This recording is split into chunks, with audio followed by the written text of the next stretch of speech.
يا أيها الذين آمنوا كتب عليكم الصيام كما كتب على الذين من قبلكم لعلكم تتقون. السلام عليكم ورحمة الله وبركاته.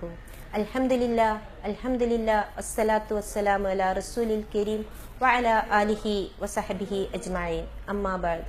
പ്രിയപ്പെട്ട സഹോദരി സഹോദരന്മാരെ, ജീവിതത്തിലുടനീളം അള്ളാഹുവിൻ്റെ വിധിവിലക്കുകൾ അനുസരിച്ച് ജീവിക്കുന്ന യഥാർത്ഥ വിശ്വാസികളുടെ കൂട്ടത്തിൽ അള്ളാഹു നമ്മെ ഉൾപ്പെടുത്തി അനുഗ്രഹിക്കുമാറാകട്ടെ. ആമീൻ.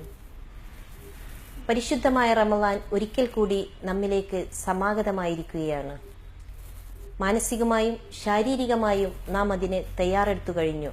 അതാണല്ലോ അല്ലാഹുമ്മ ബാരിക് ലനാ ഫി റജബിൻ വ ശഅബാൻ വ ബല്ലിഅനാ റമളാൻ എന്ന പ്രാർത്ഥന. ഓരോ വർഷവും വളരെ പ്രതീക്ഷയോടുകൂടി റമളാൻ നമ്മിലേക്ക് കടന്നു വരുന്നു. ഏറെ നല്ല നല്ല ആവേശത്തോടു കൂടിയുള്ള തീരുമാനങ്ങൾ നാം എടുക്കുകയും ചെയ്യുന്നു. എന്നാൽ പലപ്പോഴും വളരെ നിരാശയോടു കൂടിയാണ് റമളാൻ നമ്മിൽ നിന്ന് വിട പറഞ്ഞു പോകാറുള്ളത്. ഇതാ ഒരു റമളാൻ കൂടി നമ്മിലേക്ക് ആഗതമായിരിക്കുകയാണ്. കഴിഞ്ഞ കാലത്തിലെ തെറ്റുകൾ തിരുത്തിക്കൊണ്ട് ദൃഢമായ നിശ്ചയത്തോടു കൂടി നമുക്ക് ഈ റമളാനിനെ സ്വീകരിക്കാൻ നാഥൻ തുണക്കുമാറാകട്ടെ. ആമീൻ. അസൗം എന്നാൽ അറബി ഭാഷയിൽ പിടിച്ചു നിൽക്കുക എന്നാണ് അർത്ഥം.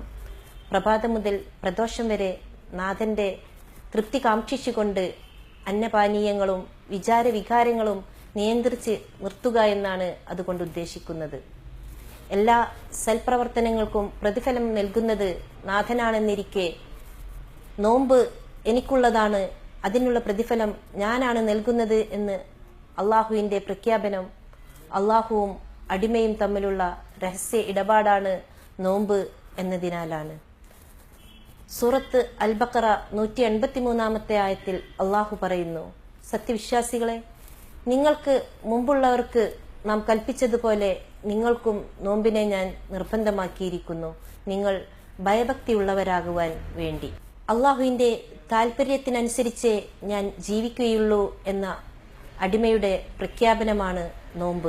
വ്യക്തി ശുദ്ധീകരണത്തിൻ്റെ മാസം കൂടിയാണ് റമളാൻ.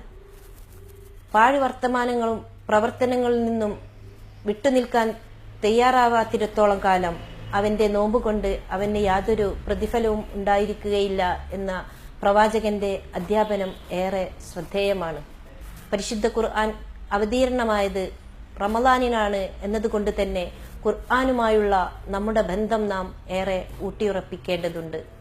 പഠനം, പാരായണം, മനനം എന്നിവക്ക് സമയം കണ്ടെത്തുന്നതോടൊപ്പം രാത്രി നമസ്കാരങ്ങൾക്കും മറ്റു ഐച്ഛിക നമസ്കാരങ്ങൾക്കും ദാനധർമ്മങ്ങൾക്കും അള്ളാഹുവിൻ്റെ പ്രീതി കാംക്ഷിച്ചുകൊണ്ടുള്ള പ്രവർത്തനങ്ങൾ നമ്മുടെ ഭാഗത്തു നിന്നും ഉണ്ടാകേണ്ടതുണ്ട്.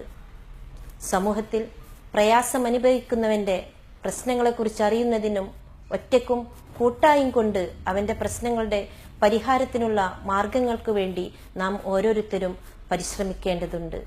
റമളാനിനെ ഉറക്കത്തിന്റെയും ആലസ്യത്തിന്റെയും മാസമാക്കി കാണാതെ ഇത്തരം പ്രവർത്തനങ്ങൾക്ക് വേണ്ടി നമ്മുടെ സമയത്തെ നാം ക്രമീകരിക്കേണ്ടതും വളരെ അത്യാവശ്യം തന്നെയാണ്.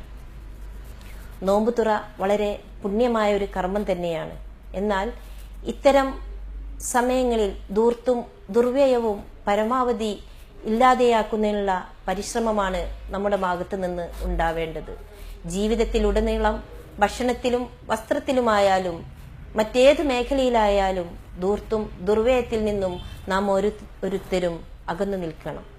അള്ളാഹു സുബ്ഹാനഹു തആല പറയുന്നു, വല തുബദ്ദിർ തബ്ദീറ ഇന്നൽ മുബദ്ദിരീന കാനു ഇഖ്വാന ശയാത്തീനി വകാന ശൈത്താനു ലിറബ്ബിഹി കഫൂറ. നീ ദുർവ്യയം ചെയ്യുന്നവരുടെ കൂട്ടത്തിലാവരുത്. തീർച്ചയായും ദുർവ്യയം ചെയ്യുന്നവർ പിശാചിന്റെ സഹോദരങ്ങളാണ്, അവരാകട്ടെ ഏറ്റവും നിന്ദിക്കപ്പെട്ടവരുമാണ്. റസൂൽ സല്ലല്ലാഹു അലൈഹി വസല്ലമ പറഞ്ഞു, റമളാനിന്റെ പവിത്രത കാത്തു സൂക്ഷിക്കുന്നവർക്ക് റമളാൻ അനുകൂലമായി സാക്ഷി പറയുന്നതാകും, അല്ലാത്തവർക്ക് വിപരീതമായ സാക്ഷിയുമാവും. അല്ലാഹു സുബ്ഹാനഹു തആല നാളെ നമുക്ക് അനുകൂലമായി സാക്ഷി പറയുന്ന നോമ്പുകാരുടെ കൂട്ടത്തിൽ അള്ളാഹു നമ്മെ ഉൾപ്പെടുത്തി അനുഗ്രഹിക്കുമാറാകട്ടെ. ആമീൻ. ബിറഹ്മതിക യാ അർഹമുർ റഹീമീൻ. അസ്സലാമു അലൈക്കും